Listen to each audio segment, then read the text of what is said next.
Okay, let's face it. Nobody wakes up hoping they have to file an insurance claim. But when something unexpected happens, that policy you've been paying for suddenly becomes one of the most important things you own.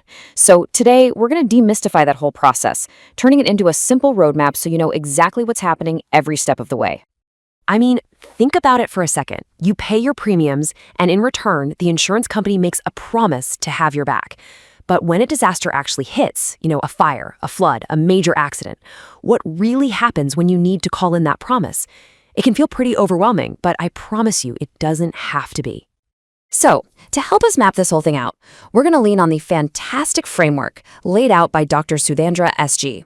Think of this as our expert guide, showing us the path from that first moment of loss all the way to getting things resolved. We're going to cover the whole journey. We'll start with what you need to do right away, then we'll peek behind the curtain to see what the insurer is checking for. We'll look at different claim types, how the settlement works, what happens even after you get paid, and, this is a big one, what to do if you and your insurer don't see eye to eye. Ready? Let's dive in. All right, so the journey kicks off the second that loss occurs, and at this point, you're the one in the driver's seat. You have to get the ball rolling. Right off the bat, you have two jobs. Job number one, tell your insurance company what happened, ASAP. Job number two, do what you can to stop things from getting any worse. It's common sense, right? If a pipe bursts in your kitchen, you're not just going to call your insurer and watch the water rise. No, you're going to run and shut off the main water valve. Taking those immediate steps shows you're doing your part to minimize the damage.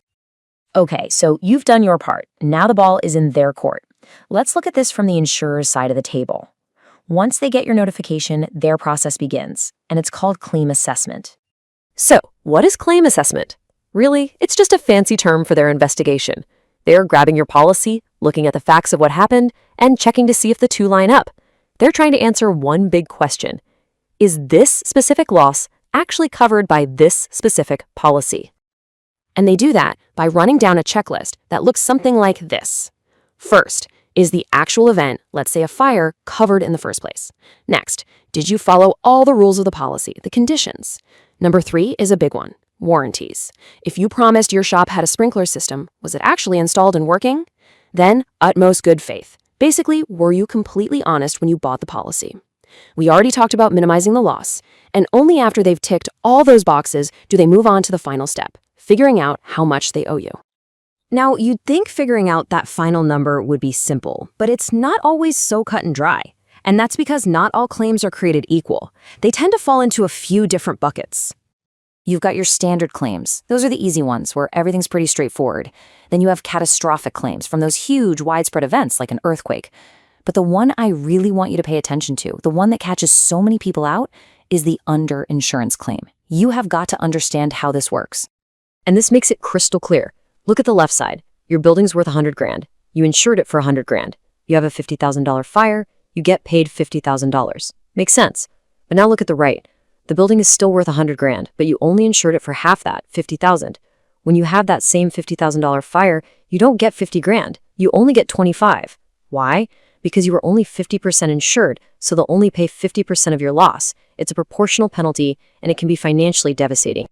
All right, let's say everything has been approved, the amount has been calculated, and the underinsurance trap has been avoided.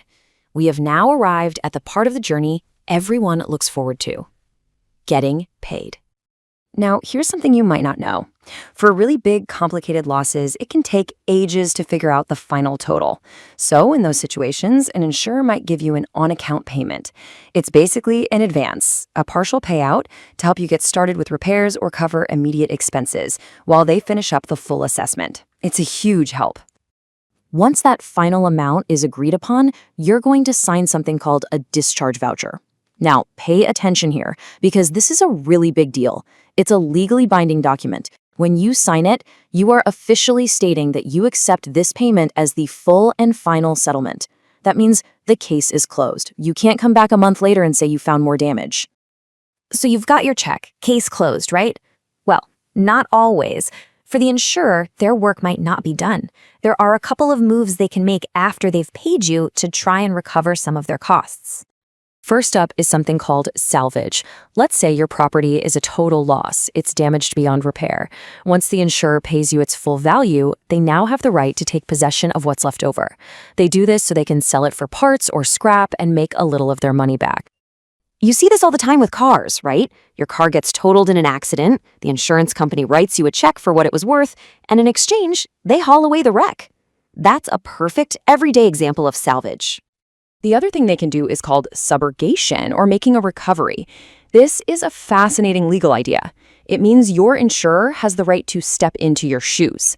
They make you whole first by paying your claim, and then they turn around and go after the person or company that was actually responsible for causing the loss in the first place. Here's how it works in real life. Imagine you insured a valuable shipment of goods, and the shipping company loses it. Your insurer pays you for your lost goods. Then, using subrogation, your insurer sues the shipping company to get that money back. So in the end, you're protected, and the party that was at fault is the one that ultimately pays. And that brings us to the final stop on our roadmap. It's the one place we all hope to avoid, but it's important to know about. What to do when you and your insurer just can't agree. So why do these disputes even happen? Well, you know what? A lot of these disagreements trace right back to that 6-point checklist we looked at earlier.